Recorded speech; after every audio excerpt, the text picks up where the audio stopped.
10 अंगों की तैयारी कैसी होती है, मतलब आपके अंग कैसे बनते हैं, नया शरीर कैसे बनता है, वो बताने वाला हूँ। गरुड़ पुराण के अनुसार 10 दिन तक के अंदर जो पिंडदान करते हैं, मतलब बताया था ना आपको, जो पिंडदान करते हैं उसके अनुसार शरीर की तैयारी होती है। पहले में होता है, पहला दिन में सिर का निर्माण होता है, दूसरे दिन में आँख और कान और नाक का निर्माण होता है। तीसरा जब दिन लगता है, गला, कंधा और छाती का निर्माण होता है। चौथे दिन में नाभि और गुदा का निर्माण होता है। पांचवें दिन में घुटना और पैर का निर्माण होता है। जय श्री राम दोस्तों, स्वागत करते हैं मेरे चैनल पे। मैं हूं आप सभी का दोस्त शिवा। मैं कुछ ग्रंथों द्वारा आप सभी का मार्गदर्शन करना चाहता हूं। आज मैं गरुड़ पुराण के बारे में बात करने वाला हूं, कुछ बताने वाला हूं, कुछ अच्छी चीज़ें बताने वाला हूं। तो चलिए शुरू करते हैं। पापी मानव, आज हम गरुड़ पुराण की संरचना के बारे में बात करने वाले हैं। किसने उसको रचा है, कैसा लिखा है, क्या लिखा है और उसमें क्या ज्ञान दिया है, क्या चीज़ें बताई है, वो सब बताने वाला हूँ मैं। तो चलिए, महर्षि वेदव्यास ने 18वें पुराणों का संकलन किया है। इनमें से 3 पुराण श्रीमद् भागवत और विष्णु पुराण व गरुड़ पुराण कलिकाल महत्वपूर्ण माना गया है। इसमें बताता है कि महर्षि वेदव्यास जी ने इसमें 18 पुराण लिखे। 18 पुराण की उन्होंने रचना किया, उन्होंने लिखा है। उसमें से जो 3 पुराण है कलिकाल, मतलब आज के समय में बहुत ज़्यादा महत्वपूर्ण माना जाता है। उसमें है, पहला वाला है श्रीमद् भागवत, दूसरा है विष्णु पुराण और तीसरा है गरुड़ पुराण। इसको इस टाइम पे, मतलब कलिकाल, इस टाइम पे कलयुग के समय में बहुत ज़्यादा महत्वपूर्ण माना जाता है इसको। ये लोगों को अच्छी ज्ञान देता है। फिर इसके बाद इन तीनों पुराणों में भी गरुड़ पुराण का महत्व अधिक है। इन तीनों में पुराणों में ज़्यादा करके गरुड़ पुराण का महत्व है।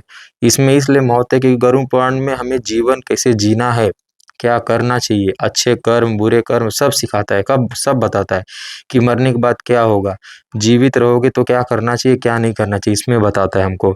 सभी पुराणों में धर्म पालन तथा परमेश्वर की शरण में जाने का उपदेश है।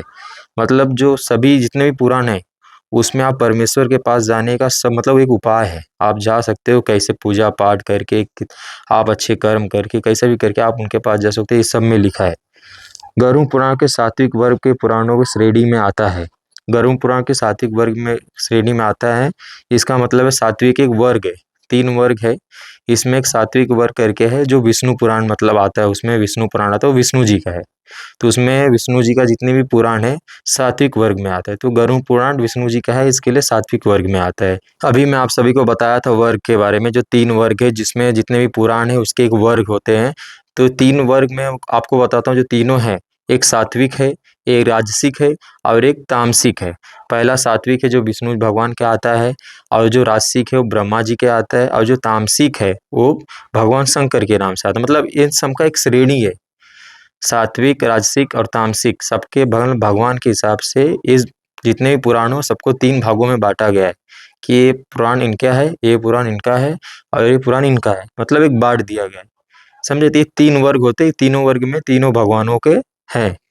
इसके 2 खंड होते हैं, पूर्व खंड तथा उत्तर खंड। प्रेतकल्प का गरुड़ पुराण का वह वंश है जिसमें अत्यनिष्ट, श्राद्ध, पिंडदान, संपिंडीकरण, 10 गात्र, 10 अंगों का निर्माण, कर्मफल, स्वर्ग, मोक्ष, दान, पुण्य, पुनर्जन्म तथा पापों में प्रायश्चित का आदि का वर्णन है। इसमें मतलब बताता है कि इसमें 2 खंड है, एक पूर्व खंड है, एक उत्तर खंड है। अभी जो हम बात कर रहे हैं गरुड़ पुराण के, ये उत्तर खंड में आता है।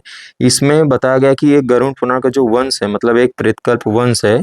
इसमें क्या क्या होता है जो इस गरुड़ पुराण में बताया गया है। अत्यनिष्ट मतलब अंतिम संस्कार होता है, श्राद्ध होता है, पिंडदान होता है, संपिंडीकरण होता है और 10 गात्र। मतलब 10 गात्र का मतलब होता है कि 10 अंगों का, मतलब जब पिंड ये होता है, श्राद्ध वगैरह करते हैं, पिंडदान करते हैं, तो 10 अंगों की तैयारी करते हैं। मतलब जो आत्मा होती है उसके लिए नया शरीर बनाने के लिए करते हैं, उसको 10 गात्र बोलते हैं। कर्म फल और स्वर्ग और नरक, मोक्ष, दान, पुण्य, जन्म तथा पापों का प्रायश्चित। मतलब इसमें बताया गया है कि गरुड़ पुराण जो पढ़ेगा उसको समझ में आएगा कि कर्म करना चाहिए, स्वर्ग और नरक, मोक्ष सब मिलेगा आपको। स्वर्ग भी मिलेगा, नरक भी मिलेगा, लेकिन आपके अच्छे कर्म की वजह से आपको स्वर्ग मिलेगा, बुरे कर्म से आपको नरक मिलेगा। मोक्ष भी मिलेगा। मोक्ष कैसे मिलेगा, सब इसमें लिखा है। आप अगर इसको पढ़ोगे समझोगे तो सब मिलेगा। मैं आपसे इसमें पुनर्जन्म तथा पापों की प्रायश्चित, आप पुनर्जन्म भी होगा, कैसे होगा वो सब है बताया है। आप जो पाप करोगे उसका प्रायश्चित कैसे करना वो तक बताया इसमें। इसमें आप लोग श्राद्ध, पिंडदान तो समझ जाएंगे आपको, मतलब अत्यनिष्ट मतलब आप समझ गए हैं कि मतलब अत्यनिष्ट मतलब अंतिम संस्कार होता है। श्राद्ध, पिंडदान आपको तो पता ही है। एक आप सिंपिंडीकरण, जो सिंपिंडीकरण मतलब आप लोग नहीं समझते हो, आपको बहुत लोग बहुत कम ही लोग को समझेगा, बहुत लोग को नहीं समझेगा इसका मतलब क्या होता है। इसका मतलब होता है जो मृत्यु होती है, किसी व्यक्ति की जब मृत्यु होती है उसके 12 दिन में एक परंपरा होता है करने की, या उस टाइम करो या तो उसके 1 साल पहले, मतलब 1 साल के अंदर, पहले 1 साल के अंदर वो करना रहता है कि जो उसकी मुक्ति हो जाए, उस जो प्रेत हो अपने प्रेत योनियों में चला जाए, जो पूर्वज थे, उनके पास चले जाए, उनकी आत्माएँ। इसका मतलब ये होता है कि सिंपिंडीकरण कहा जाता है, बहुत कम लोग को ये पता रहेगा। इसका मतलब और एक 10 गात्र, ये 10 गात्र मतलब 10 अंगों, मतलब आपके जो शरीर है, इसको 10 दिन के अंदर जब मरने के बाद 10 दिन होते हैं, पिंडदान करते हैं, तो उसमें शरीर को बनाने के लिए जो उसको आगे नया शरीर मिलेगा तो उसका ये करते हैं, पिंडदान इसके लिए बोलते हैं पिंडदान करो। श्राद्ध, पिंडदान सब ये सब करना बहुत ज़रूरी है। हमारे हिंदू धर्म में, सनातन धर्म में बहुत ज़्यादा ज़रूरी है करना। तो मैं बताता हूँ 10 गात्र कैसे करते हैं। जो 10 गात्र है वो 10 गात्र के बारे में बताने वाला हूँ कि 10 अंगों की तैयारी कैसी होती है, मतलब आपके अंग कैसे बनते हैं, नया शरीर कैसे बनता है, वो बताने वाला हूँ। गरुड़ पुराण के अनुसार 10 दिन तक के अंदर जो पिंडदान करते हैं, मतलब बताया था ना आपको, जो पिंडदान करते हैं उसके अनुसार शरीर की तैयारी होती है। पहले में होता है, पहला दिन में सिर का निर्माण होता है, दूसरे दिन में आँख और कान और नाक का निर्माण होता है, तीसरा जब दिन लगता है गला, कंधा और छाती का निर्माण होता है, चौथे दिन में नाभि और गुदा का निर्माण होता है, पांचवें दिन में घुटना और पैर का निर्माण होता है, छठे और सातवें दिन सभी जो अपने इसमें सभी जो स्थान है, मतलब उसमें रक्त वो स्थान होते हैं, वो सब नाड़ियाँ उड़ियाँ होती है ना, मतलब नाड़ी हुआ, नस हुआ, ये सब की तैयारी होती है। 8वें और 9वें दिन में दांत और रोम और वीर रक्त का निर्माण होता है, और 10वें दिन में पूर्ण और तृप्त शरीर की पत्कर होता है। जो तृप्त मतलब पूरा शरीर का बनावट हो जाता है 10वें दिन तक शरीर, क्योंकि इसके लिए बोलते हैं पिंडदान करो। लोग बोलते हैं मरने के बाद जो भी व्यक्ति है उसका पिंडदान करना जरूरी, कि उसको नया शरीर मिले, चाहे वो किसी भी योनि में जाए लेकिन उसको नया शरीर मिले। इसका अर्थ ये बताता है 10 गात्र का मतलब। इसके बाद है सामान्य जन इसी प्रेतकल्प को गरुड़ पुराण तथा संपूर्ण ग्रंथ जिसमें योग, भूगोल, रत्न, औषधि आदि का विवि वर्णन है को महागरुड़ पुराण के नाम से जानते हैं। इसमें बताता है सामान्य जन जो गरुड़ पुराण है, बाकी जो पुराने हैं, जो ग्रंथ हैं, उसमें जितने भी संपूर्ण ग्रंथ मतलब जितने भी ग्रंथ हैं वो सब में योग, भूगोल, रत्न, औषधि आदि का वर्णन किया है, मतलब और अब जितने भी भूगोल, ये पूरी दुनिया का वर्णन किया है, औषधि, दवाइयाँ वगैरह सबका वर्णन, जितने भी ग्रंथों हैं ना, ग्रंथ हैं पुराण सब में इसमें वर्णन किया है। पहले से कई ऋषियों ने मिल के ये सब किया है। मैं आपको पहले भी बताया कि ऋषियों लोग ने, जो आज के वैज्ञानिक लोग कर रहे हैं ना, वो हमारे पूर्वज जो हमारे ऋषि लोग थे कई साल पहले कर चुके, लिख चुके हैं। इनको आज करना पड़ रहा है, वो लोग बहुत कई साल पहले ये सब चीज़ें लिख चुके हैं, बता दिए हैं। महागरुड़ पुराण के नाम से जानते हैं। इसके यही प्रेतकल्प पुराण लोकप्रियता तथा अद्वितीय का प्रमुख कारण है। मतलब ये लोगों में जो पुराण है ये बहुत प्रिय है, मतलब लोगों को पढ़ना भी अच्छा है। लोकप्रियता मतलब लोगों के बीच में बहुत ज़्यादा प्रिय है। इसमें वर्तमान संस्कार लोक प्रचलित गरुड़ पुराण सर्वद्वार नामक 16 अध्याय संस्करण आदि प्रेतकल्प सर्वर, इसमें मतलब 16 अध्याय हैं। इन 16 अध्यायों में बताया गया है कि क्या करना चाहिए, कैसे करना चाहिए, क्या जीवन में अच्छा है, क्या बुरा है। इसमें सब 16 अध्याय है, इसमें 16 अध्यायों के बारे में बताया है। इसके आगे बताता है प्रेतकल नामक खंड में भगवान विष्णु अपने वाहन गरुड़ पुराण, जो पक्षियों का राजा है, पराक्रमी है, अनश्वर है और आत्मा की भांति एवं स्वतंत्र रहस्यमय पक्षी है, को धर्म, तीर्थ, पुरुषार्थ, जन्म, मृत्यु, पुनर्जन्म, जीवन व महत्वपूर्ण दान, पुण्य आदि के उपदेश दे रहे हैं। मतलब इसमें बताता है कि गरुड़ पुराण, मतलब जो गरुड़ पुराण के बारे में इसमें क्या होता है, इसमें भगवान विष्णु जी जो उनके वाहन हैं, जो उनके वाहन गरुड़ जी है, उनको बताते हैं कि मृत्यु कैसे होती है, आत्मा निकल के कहाँ जाती है, क्या होता है, पुनर्जन्म कैसे होता है, वो सब इसमें बताता है। आप सभी की मृत्यु कैसे होती है, पुनर्जन्म कैसे होता है, मनुष्य का जीवन कैसे होता है, दान पुण्य करने से क्या होता है, लोगों को जो आत्माएं उसको मोक्ष कैसे मिलती है, वो धर्म पालन कैसे, मतलब धर्म के राह पे कैसे चलना है, सब गरुड़ पुराण में बताया गया है। और भगवान विष्णु अपने वाहन को ये सब बात बताते हैं सब, क्योंकि उन्होंने पूछा था कि विष्णु जी एक मृत्यु होने के बाद मनुष्य का आत्मा को क्या होता है, तो उन्होंने बताते हैं कि क्या होता है। तो इसमें गरुड़ पुराण में यही वर्णन किया है, यही बताया गया है। इसके आगे है इसके अतिरिक्त मृत्यु के पश्चात मनुष्य का क्या होता है, वह कहाँ जाता है, यमलोक तथा वैतरणी नदी या स्वरूप इत्यादि प्रश्नों का उत्तर में खंड में वर्णित किया है। मतलब इसमें बताता है कि मनुष्य मरने के बाद कहाँ जाता है, उसकी आत्माएं कहाँ जाती है।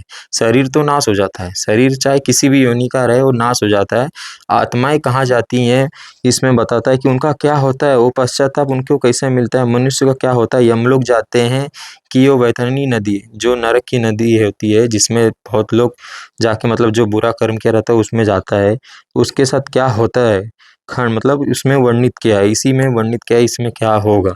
इसके आगे लिखा है, उल्लेखनीय है कि गरुड़ द्वारा पूछे गए नाना प्रकार के प्रश्नों जैसे नरक के प्रकार, कर्मों के फल, पापी मनुष्य की दुर्गति व विभिन्न योनियों में जन्म मरण आदि का भगवान विष्णु द्वारा जो उत्तर दिए गए वेदव्यास जी के माध्यम महर्षि सूत तक पहुँचे। सूत जी ने इसी वार्तालाप का वर्णन खंड में किया है।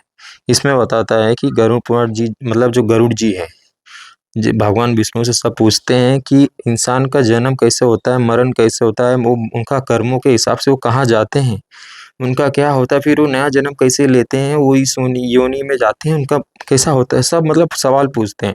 तो भगवान विष्णु जी सब बताते हैं कि वो मरते हैं ऐसे, उनकी आत्मा निकलती है, उनको मोक्ष मिलती, पाप किए रहेंगे तो उनको उनको नरक मिलता है, सब बताते हैं। फिर उस गरुड़ पुराण में जब बताते हैं तो भगवान विष्णु इसमें वेदव्यास जी को मालूम पड़ता मतलब महर्षि उनको पता है सब ऐसा ऐसा है, तो उन्होंने एक बुक बना था मतलब एक किताब लिखते हैं ऐसा, तो उसमें सब बता देते हैं कि ऐसा लिख देते हैं, तो सूत जी के पास पहुंचता है तो उसका वर्णन वही करते हैं, तब ये हमारे पास आज पहुंचा है। लेकिन लिखा है महर्षि वेदव्यास जी ने, बस वर्णन सूत जी ने किया है।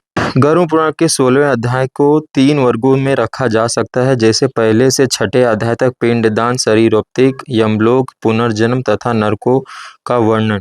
इसमें मतलब बताया गया कि पहले से जो छठे अध्याय का है उसमें मतलब इन्हों डाले हैं बुक के अंदर कि पिंडदान और शरीरोक्तिक मतलब शरीरोक्तिक, यमलोक और पुनर्जन्म तथा नरक का वर्णन किया। मतलब पहले से छठे अध्याय में ये सब का वर्णन किया है। इसके बाद 7वें से 14वें अध्याय तक सत्कर्म, दान, पुण्य, धर्मराज की भव्य तथा मृतक की सतगति व परलोक का संबंधी क्रियाकर्मों में विधि विधान। मतलब बाकी जो दान दया सत्कर्म अच्छे कर्म भावगुण मतलब मृतक की सतगति परलोक कैसे जाएगा स्वर्ग कैसे जाएगा ये सब मतलब इसमें 7वें से 14वें में बताया गया जो अध्याय है। फिर उसमें बताया 15वें से 16वें अध्याय में माया तृष्णा मोक्ष संबंधी दर्शन है मतलब जो माया तृष्णा मोक्ष ये सब है ना, मोह माया मैं आपको बीच में बताया था, मोह माया तृष्णा ये सब बहुत बेकार चीज, वो 15वें से 16वें में बताया गया है। इसके बाद है कि विशेषकर 8वें 9वें 15वें एवं 16वें अध्याय में गुण और ज्ञान सभी मनुष्यों को अर्जित करना चाहिए। इसमें बताया कि जो 8वें और 9वें 15वें में इसमें गुण और ज्ञान मतलब इसमें आपको 8वें और 9वें और 15वें और 16वें में मतलब अच्छी चीज़ें बताई गई कि आप अच्छा चीज़ उसमें है, अच्छा ज्ञान है, आप उसके राह पे चलो, सतमार्ग पे चलो, ये सब बताया गया है उसमें। और फिर उसके बाद है यह विश्व का एकमात्र ऐसा ग्रंथ है जिसमें मृत्यु के पश्चात आत्मा की यात्रा का वर्णन किया। मतलब ये जो विश्व है इसमें एक ही ऐसी बुक है यही कि आपके मरने के बाद आपके आत्मा का वर्णन किया, मतलब वो आत्मा कहाँ जाएगी, क्या होगा उसके साथ, क्या नहीं, सब शरीर का तो सबको पता चल जाता है, अंतिम संस्कार हो जाता है। बहुत लोग हिंदू धर्म में तो उनको अंतिम संस्कार मतलब जला देते हैं, बाकी तो जो है सबका अलग अलग है रीति रिवाज। हमारा जो हिंदू धर्म है मैं उसका बता सकता हूँ आप सभी को। तो उसमें लिखा गया है कि एक विश्व मतलब एक ग्रंथ, ये जो ग्रंथ है इसमें मरने के बाद क्या होता है ये तक बताया गया है। फिर इसके बाद है इसमें से मनुष्य के लिए ग्रह की ही नहीं अपुक्ति त्याज कर्मों की प्रकाश डालता है जो इस पुराण को अन्य पुराणों में विशेष स्थान प्रदान करता है। मतलब ये जो मनुष्य का है त्याज कर्म मतलब इसमें जो कर्म है आप इसको पढ़ोगे इसके राह पे चलोगे तो आपके जो पुराने पाप है वो सब को प्रायश्चित मतलब वो सब कम हो सकता है। लेकिन इसको पढ़ने के बाद अगर आप सुधरते हो तो आप इसको सुनो समझो। गरुड़ पुराण हर एक आदमी हर एक व्यक्ति को पढ़ना चाहिए, समझना चाहिए और उसकी राह पे उसके सतमार्ग पे चलना चाहिए। ये बहुत अच्छी बुक है। आप नहीं अगर टाइम है पढ़ने का तो आप मोबाइल ऑन करो, यूट्यूब ऑन करो, मेरा वीडियो चालू करो, एयरफोन लगाओ, मस्त सुनो कि मैं क्या बता रहा हूँ, क्या समझाना चाहता हूँ, अच्छी राह पे जाओ। अच्छा कर्म करो कि आपको नया जीवन जो आगे मिले मरने के बाद वो भी अच्छा रहे। इसमें आगे बताता है कि गरुड़ पुराण के प्रेतकल्प में मृत्यु से लेकर वर्ष भर तथा उससे उपरांत संतान द्वारा किए जाने वाले क्रियाकर्मों के विधि विधान का भी वर्णन किया है। इसमें कहा गया है कि गरुड़ पुराण मत में कहा गया है कि आपके मरने के बाद जो मतलब आपके मरने के बाद 1 साल के अंदर जो भी श्राद्ध, पिंडदान, जो भी क्रियाक्रम, विधि-विधान होगा, संतान आपका जो करेगा, जो आपके संतान के द्वारा ये सब होगा, वो सब इसमें लिखा है कि क्या करना चाहिए, क्या नहीं करना चाहिए। मरने के बाद गरुड़ पुराण घर में पढ़ाना चाहिए, लोगों को सुनाना चाहिए, अच्छी चीज़ें सीख मिलती है उससे बहुत।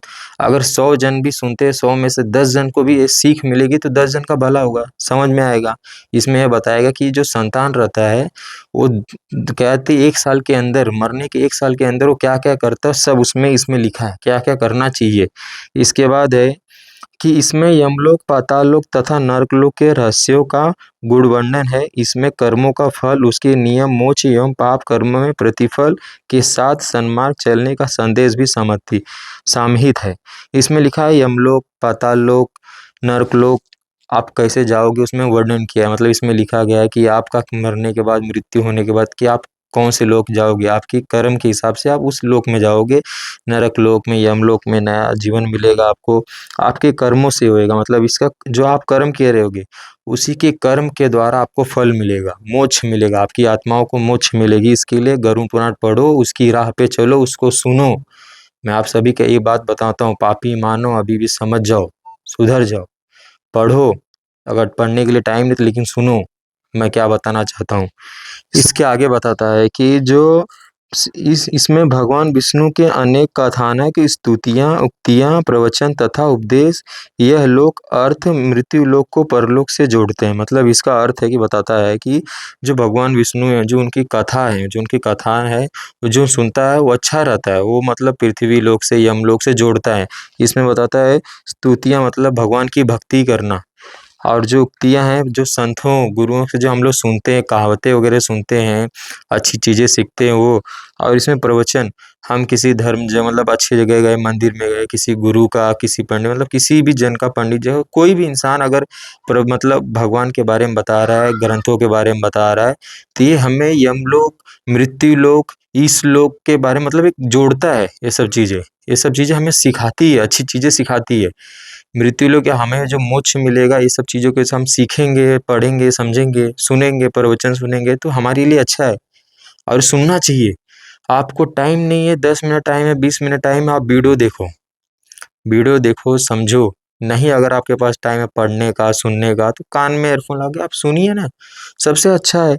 इसमें बताता है फिर इसका वाचन मृत्यु को सद्गति ही नहीं प्रदान करता है, अपितु उसके परिजनों से मृत्यु जनित वेदना आभारता भी है। मतलब जो आपके सद्गति मतलब आपकी जो मृत्यु होगी, जब मृत्यु होगी तो आप एक अच्छा चीज़ मतलब आप कुछ अच्छी चीज़ें सीखे रहोगे, पढ़े रहोगे, तो आप कर सकते हैं। मतलब मृत्यु होने के बाद बहुत लोग ना मतलब अच्छी जगह पे आत्माएँ जाती है, मोक्ष मिलता है लोगों को, अच्छी चीज़ें सीख मिलती है। अगर वो कर किए रहेंगे, जो इसमें बताया गया है कि गुरु लोग का बातें सुना होगा, कहा कथा सुना होगा, भगवान के भक्ति किया रहेगा, तो वो अच्छी जगह जाएगा। इसके लिए भक्ति करना चाहिए भगवान का। इसके बाद है इसी प्रकार अत्यनिष्ठ व श्राद्ध कर्मों में मृत्यु परिजनों शोक सभा बनकर शोक शांति परिवार को दुख सहने का समर्थ भी देता है। मतलब इसमें जब कोई व्यक्ति मर जाता है, उसकी आत्मा जब उसकी व्यक्ति मर जाता है, उसकी आत्मा 12-13 दिन घर पे रहती है। मतलब रहता है, आस-पास ही रहता है। उसका जब अंतिम संस्कार और श्राद्ध वगैरह हो जाता है, शोक सभा वगैरह होता है, तो कभी भी कोई व्यक्ति मरता है तो उसके शोक सभा में जाना चाहिए। ये अच्छी चीज़ें होती है, जाना चाहिए, डरना नहीं चाहिए। अरे! नहीं जाओ, वो बहुत अच्छा चीज़ है। वो आपको जाना चाहिए, परिजनों शोक सभा बनकर शोक शांति परिवार को जो दुःख होता है, उसको मतलब आप जाओगे, कुछ बातचीत करोगे, उनको समझाओगे, तो उनको मन को हल्का होगा, तो उनको अच्छा लगेगा, समझे? मरना तो है, सब जो आया है उसको जाना है, वो फिक्स है। आप ज़िंदा अगर वो सोच रहे हो कि मैं 100 साल नहीं, जो आया इस धरती पे वो जाएगा ज़रूर। तो मतलब आप शोक सभा में जाओ, अगर आपके जान-पहचान वाले हैं, तो उनको मन को अच्छा लगेगा कि वो आए थे, उनको समझाओ, जान दो जो हो गया सो हो गया, उनको जाना था गए। समझाना चाहिए तो उनको अच्छा लगेगा, तो ये आपके अच्छे कर्म है, ये अच्छा चीज़ है। बताना लोगों को। दोस्तों आज के लिए इतना ही, ये पहले पार्ट में बस इतना ही बता सकते हैं, क्योंकि ज़्यादा लंबा वीडियो बनाएंगे तो लोगों को सुनना और समझना बोरिंग लगता है, अच्छा नहीं लगता है कि अरे इतना बड़ा वीडियो कौन देखे। इसके लिए 15-16 जो भी रहता है मिनट, उतने मिनट का ही मैं वीडियो बना सकता हूँ। इसके अगले पार्ट के लिए आपको चाहिए वो भी वीडियो आएगा, लेकिन उसके लिए आप जो नीचे मेरा डिस्क्रिप्शन है उसमें आप जाइए, आप उसको लिंक मिल जाएगा सेकंड पार्ट का भी, और सेकंड पार्ट में पहले पार्ट का भी लिंक मिल जाएगा आपको कि क्या देखना चाहिए, क्या समझना। इसके लिए एक वीडियो और आएगा इसका, इसके आगे क्या होता है मतलब क्या बताया गया गरुड़ पुराण में, मैं बताने वाला हूँ। इसके लिए आगे वाले के लिए वीडियो के लिए आप मेरे चैनल को सब्सक्राइब कर दो। सब्सक्राइब करोगे तभी समझ में आएगा। आज के लिए इतना ही, अगले पार्ट के लिए प्लीज़ सब्सक्राइब करो, अच्छे कर्म करो, बुरे कर्मों से दूर रहो, धर्म की राह पे चलो, अधर्म की राह पे मत चलो। ठीक है? जय श्री राम।